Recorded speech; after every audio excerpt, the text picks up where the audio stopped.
IoT Unplugged, where we talk to industry leaders, innovators, and major players in the Internet of Things, bringing you the best and latest insights. Tune in to learn more. In this episode, I'm joined by Bernard Montel, EMEA Technical Director and Security Strategist at Tenable, who talks to me following the publication of their report into cloud security. He shares information on the cloud, addressing a skills gap, and other insightful findings. Welcome back, everyone, to Season 3 of IoT Unplugged. In today's episode, I'm joined by Bernard Montel, EMEA Technical Director and Security Strategist at Tenable. Bernard, thank you for taking the time to talk to me today. Could you start us off by talking a little bit about who you are and your role at Tenable? Thank you. So I'm the technical director of Tenable today, but I've been working for the past 25 years in cybersecurity. In fact, I started my career around a long time ago now, around what we call directories and identity and access management. But I also have the chance to, work on cryptography, around risk management. And more recently, before joining Tenable, I was in a department in a company called RSA around threat detection and response. Mostly commonly named security operations centers, or SOC. Since I've joined Tenable roughly 3 years ago, my role is really to help and the organizations to understand our strategy, exposure management, and obviously supporting event and talking with you and the press. Yeah, so thank you very much for that introduction, Bernard. Could you, also start by providing some background to Tenable for the listeners who may not have heard of the company? Sure. So Tenable is in this cybersecurity domain since roughly more than 20 years. We started into vulnerability management with a very well-known technology called Nessus, a scanner. But we evolved, mainly for the past 5 years to cover more than just vulnerabilities. Today, we are covering, domain like OT, cloud security, and also identities. But our core objective is really to help organizations preventing attacks. We roughly are having 44,000 organizations working with us. And that overall strategy is today called exposure management. To set the stage for this episode and what we're talking about today, Tenable recently published a security report looking at cloud security this year. Before we dig into the findings, what is your opinion or what is your sort of perception on what robust cloud security looks like? So first of all, we need to understand the evolution of the cloud. Organizations went from on-prem deployment a long time ago and start progressively to go to the cloud. So when we look at that today, we need to think about a hybrid approach. Those organizations still have on-prem technologies, applications. If you just use a hardware, for example, or just a laptop, it's really kind of on-prem. But in the meantime, they've started to move their asset, their applications, their databases, their data into the cloud. So first of all, we need to think about a hybrid approach. Now, talking and looking after security, we need to also think that the classical way, the perimeter we used to protect with network security is now very different in the cloud. And the first, barrier, the first control is obviously identities. So that is what is making the cloud different from the vulnerability standpoint. More and more, organizations are pushing data to the cloud, applications to the cloud, and they have a lot of workloads. Workloads mean, solutions which are just working and accessible publicly. So that is something which is important because if they are publicly available, they also are publicly available for hackers and attackers. So that is exactly what we're looking after today, talking about security to the cloud. How can we handle public workloads that could have some vulnerabilities and identities attached to them? And from a security standpoint, we're talking about the toxic cloud triad, which is a set of publicly exposed services. Some of them have critical vulnerabilities, and obviously having a lot of excessive rights. and privileges from an identity standpoint. So there were a couple of things there you spoke about that I'd like to dig into because I think it's quite interesting. First of all, you were talking about we need to sort of understand the cloud before we can understand robust cloud security. What is driving this transition for companies to move their data to the cloud? What do you see as being most influential with that regard? We need to think about that every industry today having a digital transformation. They are moving from an era where we were mainly having classical access to web applications to a lot of services today that need to be deployed very quickly. Some of those services in the cloud sometimes are deployed for an hour. And then the business is driving digital transformation. And there is two elements on that. The first element is definitely why they are making those transformations from a business standpoint. And the second element is how quick they are doing it. I'll give you a couple of examples. The automotive industry are now highly connected, and they've never been that before. For 100 years, they have produced cars with the same way. Obviously, we had already some entertainment and some elements like that, but today they can push some options. When the car is just connected to internet. So the only way to do that is to have some cloud services. And we can have plenty of examples like that. Like IoT devices as well are connected in some factories. They've never been that before. So yes, there is a lot of digital transformation in any industry today that is requiring to be quicker to the business, quicker to the market. And then one of the answers is the cloud. The second element of that is also how easy it is to manage because you have everything which is managed by a service provider, which is a cloud provider, from an infrastructure standpoint. So to deploy an application, it takes days. When a long time ago, when I started, as I said at the beginning, I started 25 years ago when doing cybersecurity. We were protecting applications on network, and to deploy those applications or new networks, it took like 6 months, or sometimes one application deployment per year. So that speed of change is really one of the main drivers to the cloud. What's interesting hearing you talk on this topic is certainly you're outlining the advantage and how quickly it can move applications along. But earlier you also spoke about security, the security element. Do you think when companies are moving their data to the cloud, they're aware of making sure it's secure? Or how do you see this awareness with regards to security? Some of them are, mainly because they are highly regulated, depend on the sector, and they have to anyway follow some. We have something called the Cloud Security Alliance, which exists for more than 10 years or even more than that. So they started to deploy best practices, standards, the same way we've done that for a while in the on-prem world. Now we also have some frameworks we can follow to have some security controls and security checking in the cloud. But that is also very different in some organizations. Some of them don't have any maturity of that. If they are not highly regulated, which is the majority of them, by the way, are not highly regulated, they don't have that capacity, or they don't have that, I wouldn't say capacity. Yes, it's also part of that. We will see that in the study that we have published. One of the main issue is obviously the skills, the knowledge, the expertise of cloud security. So I wouldn't say that it's not a willing, but mainly because they have to go quick. First, they have to deploy the technology, and second, sometimes they are looking after the security.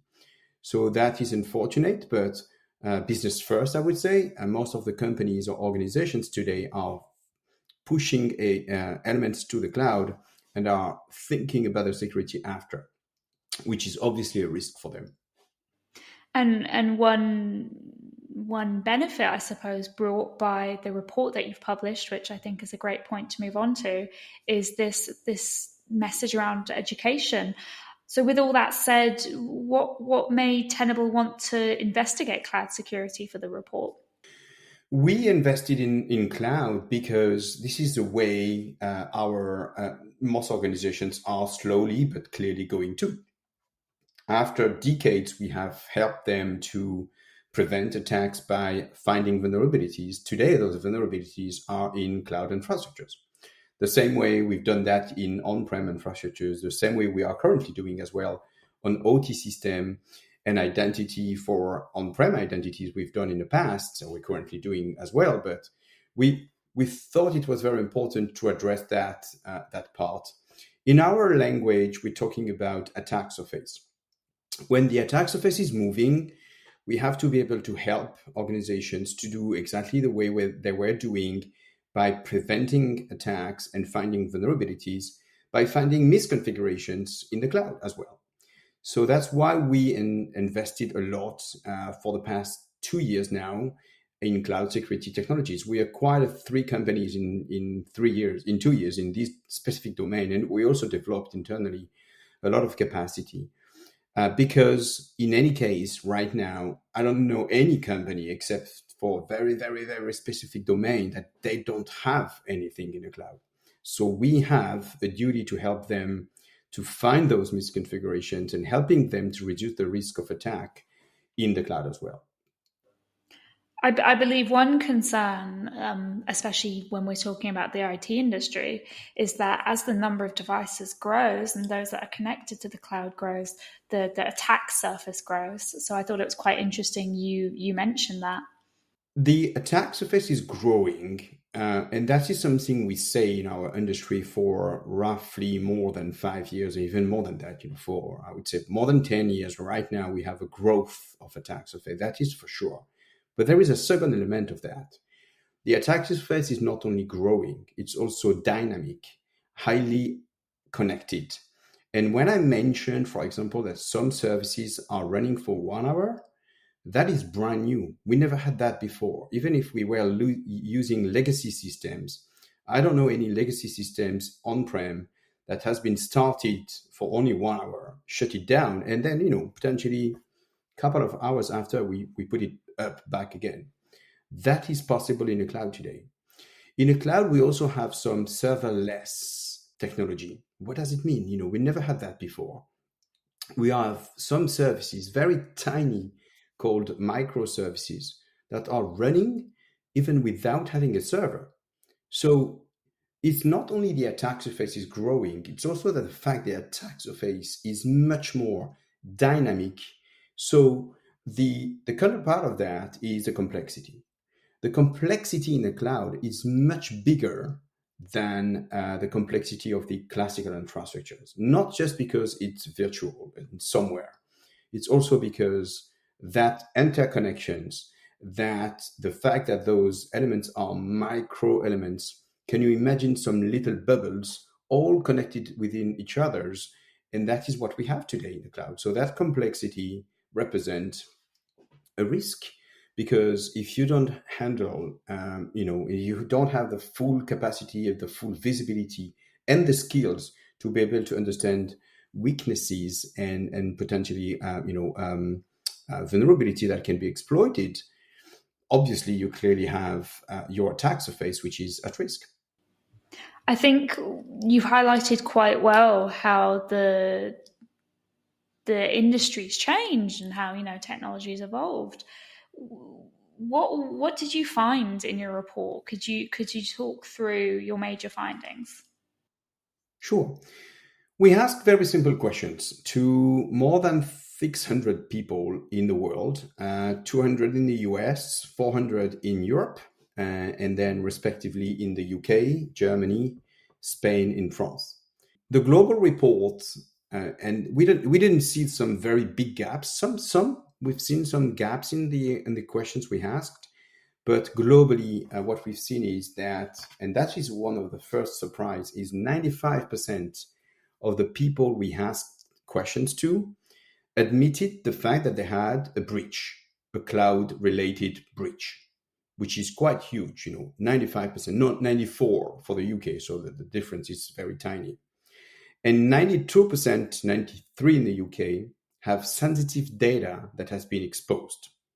When we talk about sensitive data, that doesn't mean that the entire data has been exposed, but some of the data that has been breached are sensitive in a way.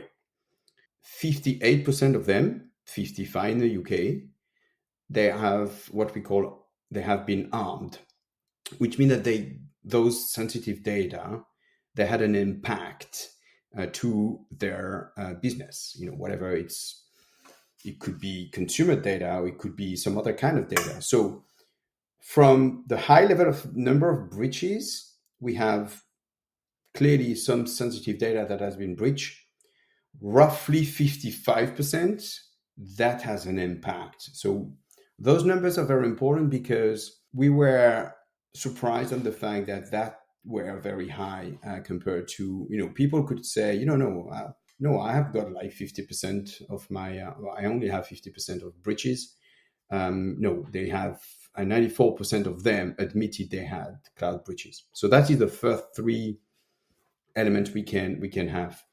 95, 94, 95% cloud breaches, 93% in the UK, sensitive data that has been exposed within those breaches, and 55% big impact to their operations or business or daily work.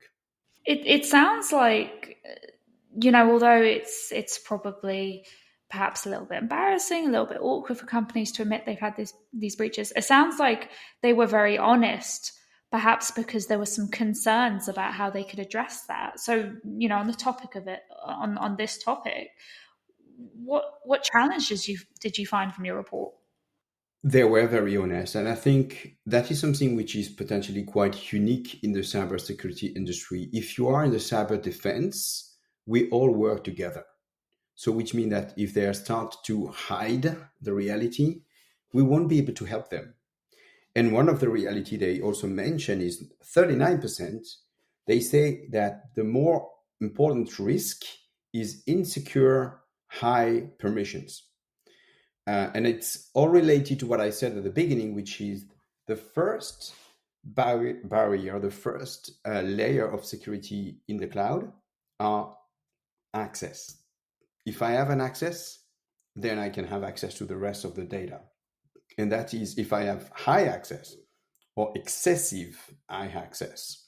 Obviously, that is representing a risk.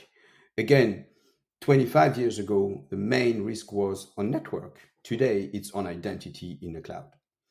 And misconfiguration as well, because, when we are used to talk about vulnerabilities in the IT world, the classical world on-prem, we talk about patch. In the case of the cloud, we still have vulnerabilities as well, but we also have a lot of misconfiguration, which represent roughly 39% globally, and 36% in the UK. So if you look at identities, misconfiguration, excessive access, and misconfigurations together, yes, this is the highest risk that they highlighted about identities and misconfigurations. If I'm coming back to the triad I just presented to you today, which is, we used to call that the toxic cloud triad, workload which is publicly exposed, a vulnerability which is critical, and then a high permission. If you combine the three of them, then what we used to call it an attack path is open. So, and we have a lot of them, I think I found another number somewhere where we have a lot of exposed, 38% of workloads publicly exposed with critical vulnerabilities and high privileges.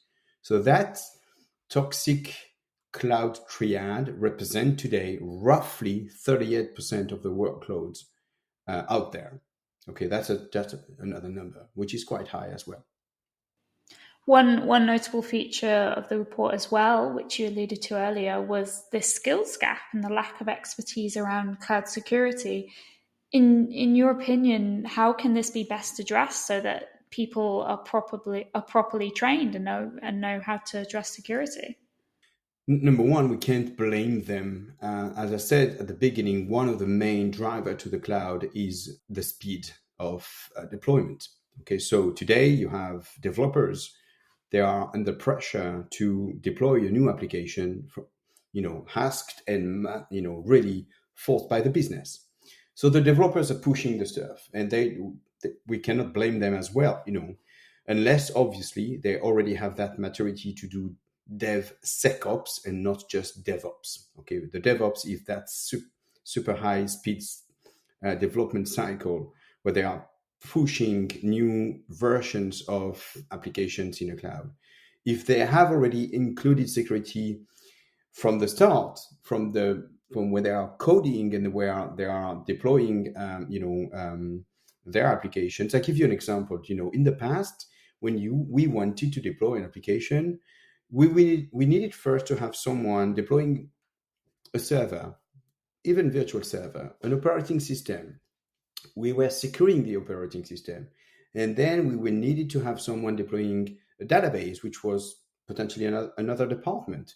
And when everything were there, then the developer were able to deploy their applications. Today, developer, they are putting into a file, hey, I want a database, I want a web server, I want a new whatever, I want two database, and they can have working in high availability. And they do that by putting everything they want in one file.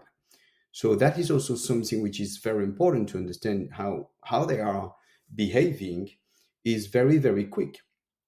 Now, to cover that skill, we need training, but because of that speed, the training will take time, and the people will have to convert themselves.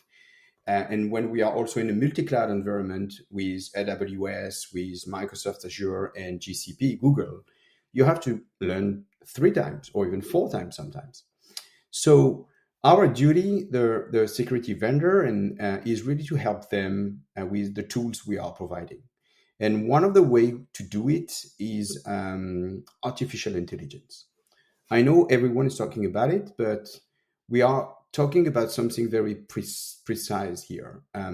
When there is a new vulnerability or some risk we are highlighting with the tools we are providing, artificial intelligence will help security practitioners to understand the situation, understand the use case, understand, hey, if you have that workload and you have that specific vulnerability, and we found that there is an identity or an account that have a huge amount of access, that will be the impact. And we will explain with using artificial intelligence in our tools to the security practitioner. This is the way we try to help them reducing that skill set, which is when we highlight some risk, we now explain the risk and not just saying, hey, you have a vulnerability, port, whatever number on that specific IP address. So what? So we try to help them understand that complexity, reducing that complexity with explanation. And then we do that obviously within the tool itself, but AI is also helping them and helping us globally to go quicker to understand the threats. I think what you're saying ties in quite nicely to my next question, Bernard, which is just based on the findings of your report, but also perhaps your own experience. What would your advice be to companies who are concerned with their cloud security going forward? So the first advice will be, and I know it's something which is quite common, is having visibility. But when we stop there, most of the companies say, don't give me visibility, I have too much visibility. Okay, so no, I think it's important to also add the context. The only stuff they want us to provide to them is just show me what is important I need to fix immediately. Okay, and that is something which is including visibility, context, and risk management. With that in mind, if we can handle for them and discover all of those cloud services they have, and one by one analyzing if there is any risk attached to it, and then highlighting the one that they need to focus on now. And for that, we are combining two kinds of context.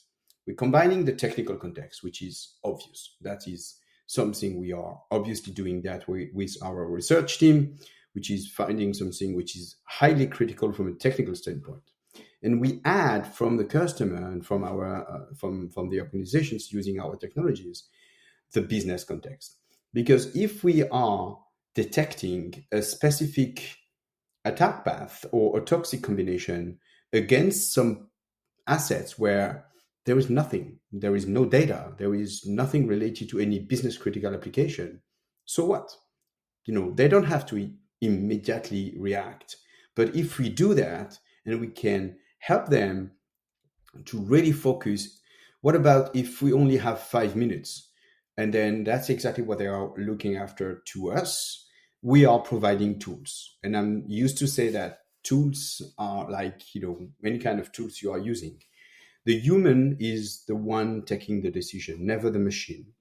The machine is here to help the human to do some task, and our task is to prevent attacks. With the people are using the technology. The technology is doing 50%. That is globally what we are trying to do. With AI, it could help and go to 70%, but there is always someone using those tools. If we can help them to go quicker and having that visibility, the context, and the risk associated to it, then we can help them to take more decisions quickly and quicker. Well, thank you for giving a very comprehensive overview on cloud security. Is there anything else that you'd like to mention to our listeners while we're here? I think if we have to retain one element, is how much identities and excessive rights are currently today deployed in any kind of cloud infrastructures. And that is talking about risk, the risk which is risk number one. And I think if people can just understand that, really taking that as a very key element to them, to their infrastructures, they will understand that the risk on identities is the more important one to be able to reduce. Well, thank you for talking to me, Bernard. It was great to learn more about cloud security from you. Thank you.